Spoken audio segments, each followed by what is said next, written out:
Hello viewers, welcome to Rachel Bangla BD. প্রথমে স্ম্যাকডাউনের বিষয় বলবো। আর ডাব্লিউডাব্লিউ কালকে মানডে নাইট র শেষ হওয়ার পর স্ম্যাকডাউন টেপ করেছে। আর এটা এই স্ম্যাকডাউন না, মানে আপনারা সামনে যেটা দেখতে পারবেন এটার পরে যে স্ম্যাকডাউন হবে সেটা তারা টেপ করেছে। আর পরের সপ্তাহে যেটা আসবে মানে রয়ের পরে যেটা আসে এটা হচ্ছে 27 তারিখের স্ম্যাকডাউন। আর 20 তারিখের স্ম্যাকডাউন তারা লাইভই করবে।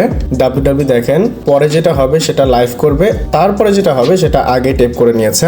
আর আপনাদের বলে দেই, পরে একদম বছর শেষে যেটা হবে সেটা কেউই দেখে না, বিশেষ করে ইউএসএ তে। এগুলো জানানো বাদেও আপনাদের বলে দেই সেখানে কি কি হয়েছে।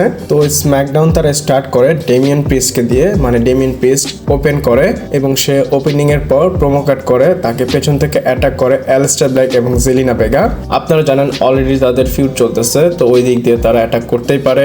এছাড়া আপনারা শো এর মধ্যে কোডি রোডসকে অ্যাপেয়ার হতে দেখতে পারবেন এবং এখানে কোডি রোডস অ্যাড্রেস করে ড্রু ম্যাকইন্টায়ারের সাথে তার যে সিচুয়েশন হয়েছে।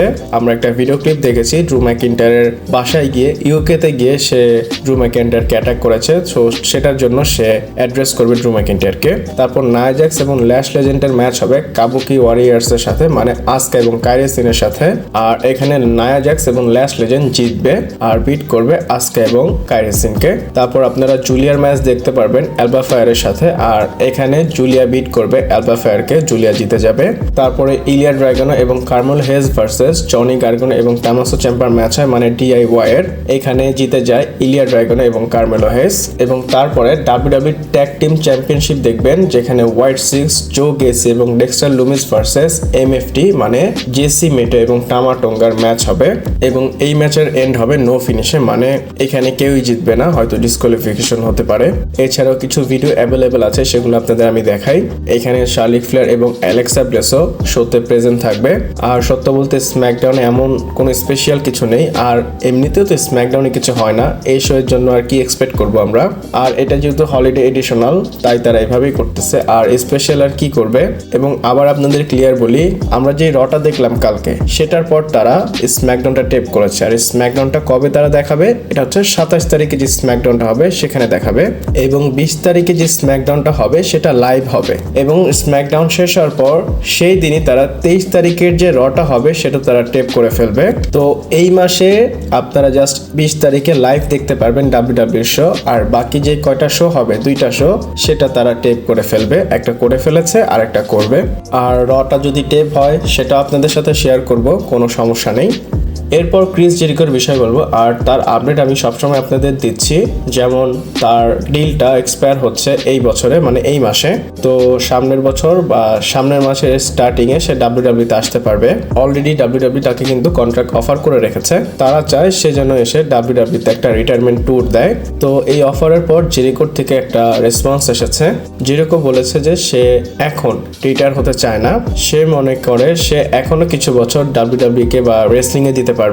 আর ক্রিস জেরিকো মনে করে এখন রিটায়ার হওয়া তার জন্য ঠিক হবে না, সে এক কথায় আরো কিছু বছর ডাব্লিউডাব্লিউ কে দিতে চায়। এবং আপনারা এটা মনে করেন না যে সে ডাব্লিউডাব্লিউতে আসবে না, সে ডাব্লিউডাব্লিউতে আসবে, কিন্তু ডাব্লিউডাব্লিউর অফার সে রিজেক্ট করেছে। সে তার মতো অফার দিয়ে হয়তো ডিল সাইন করবে, যদি তার একটা মিউচুয়াল ডেটস বা মিউচুয়াল টাইম করতে পারে যে কত সময় সে থাকবে বা সে রিটায়ারমেন্ট ট্যুর কবে দিবে, এরকম যদি একটা মিউচুয়াল কিছু হয় হয়তো সে আসবে।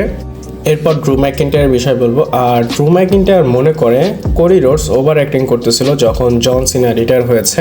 আমি তো আপনাদের দেখিয়েছিলাম পুরো লকার রুম চলে যাওয়ার পর, মানে জন সিনা রিটায়ার হওয়ার পর সবাই চলে গিয়েছিল, শুধু 20 মিনিট, প্রায় 20 মিনিটের মতো কোডি রোডস সেখানে ছিল এবং সে কান্নাও করে দিয়েছিল। আর সে জিনিসটাকে ফিল করতেছিল, সে ইমোশনাল হচ্ছিল এবং লাস্টে গিয়ে সেলুট করে এখান থেকে চলে গিয়েছে। তো এইসব দেখে ড্রু ম্যাকইন্টায়ারের মনে হয় কোডি রোডস ওভার অ্যাক্টিং করেছে। আপনারা হয়তো ড্রু ম্যাকইন্টায়ারের টুইটটা দেখতে পাচ্ছেন, এখানে লেখা আছে is there a camera rolling, yeah okay that's stay on me here. মানে সে বোঝাতে চাচ্ছে কোডি রোডস ক্যামেরা দেখে অ্যাক্টিং করতেছে। এক কথায় সে বোঝাতে চেয়েছে জন সিনার নাম নিয়ে সে ফেম কামাচ্ছে। এবং আপনাদের বলে দেই, ড্রু ম্যাকইন্টায়ার কিন্তু তার ক্যারেক্টারে থেকে এই কথাটা বলেছে, সত্য সত্য বলেনি। অনেকেই আছে জন সিনার এই রিটায়ারমেন্টের জন্য কান্না করেছে, যেমন সিএম পাঙ্কও কান্না করেছে। ড্রু ম্যাকইন্টায়ার কোডির ফিউড চলতেছে, এর জন্য সে একটু মজা নিল। এরপর মিক ফলির বিষয় বলবো। আর মিক ফলি ডাব্লিউডাব্লিউ থেকে চলে গিয়েছে, মানে লিভ করে নিয়েছে। সে তো ডাব্লিউডাব্লিউর অ্যাক্টিভ রেসলার ছিল না, কিন্তু সে ডাব্লিউডাব্লিউ লেজেন্ড যে ডিল সেটার পার্ট ছিল।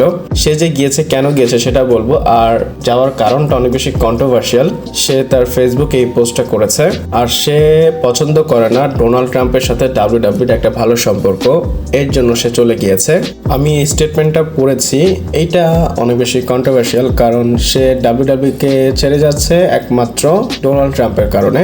সে এখানে বলেছে যতদিন ডোনাল্ড ট্রাম্প অফিসে, মানে সে প্রেসিডেন্ট থাকবে, ততদিন সে ডাব্লিউডাব্লিউতে আসবে না। সে ডাব্লিউডাব্লিউকে অলরেডি ইনফর্ম করে দিয়েছে যে এটা আমার লাস্ট ডিল, আমি আর ডিল সাইন করব না। আর ট্রাম্পকে অনেকেই পছন্দ করে না। এছাড়াও সে বলেছে যে ইমিগ্রেশনের সাথে তার ট্রিটটা খুবই খারাপ। রিসেন্টলি ডোনাল্ড ট্রাম্প একজনের ডেথের বিষয়ে কমেন্ট করেছে, সেটা নিয়ে অনেক বেশি কথা হচ্ছে, সেই দিকে আর না যাই। আর আপনারা জানেন তারা মানুষের জীবন নিয়ে খেলা করে, তারা মানুষকে জীবনের কোনো দামই দেয় না। মিক ফলি যেটা করেছে আমার দিক দিয়ে ভালো, আমি এটাকে সাপোর্ট করি। হয়তো তার ক্ষেত্রে এতটুকু করা সম্ভব ছিল, তাই সেটা করেছে, এবং বলতে গেলে আমিও তাকে পছন্দ করি না। এরপর আপনাদের একটা ভিডিও দেখাই, এটা আমার সামনে এসেছে, না দেখে পারলাম না। এটা হচ্ছে গুন্থারের ফ্যান। যখন গুন্থার জন সিনাকে ট্যাপ আউট করেছে, সবাই তো একদম শক খেয়ে বসেছিল, স্তব্ধ হয়ে গিয়েছিল।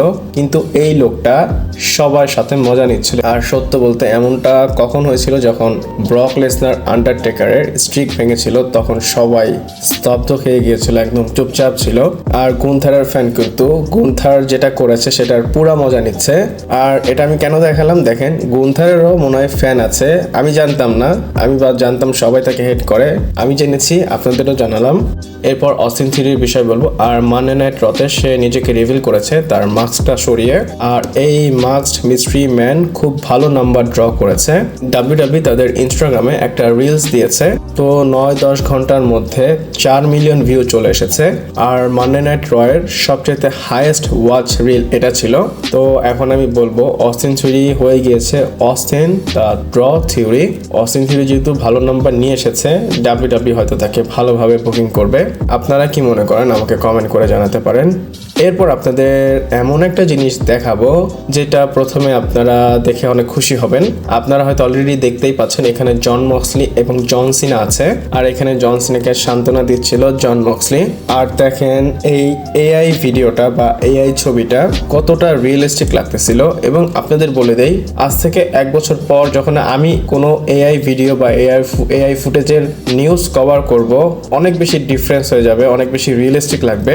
আমি প্রথমে ধরতেই পারতেছিলাম না, প্রায় 80% অ্যাকুরেট মনে হচ্ছে। শুধু ফেসের যে টেক্সচার সেটা একটু চেঞ্জ হচ্ছিল। আর এখনো অনেকে বিলিভ করে যে এটা রিয়েল মনে করে দেখেই এটা ভাইরাল হয়েছে। আর সত্য হচ্ছে জন মক্সলি ব্যাকস্টেজে ছিল না, সে জন সিনার সাথে স্যাটারডে নাইট মেইন ইভেন্টে দেখাও করেনি।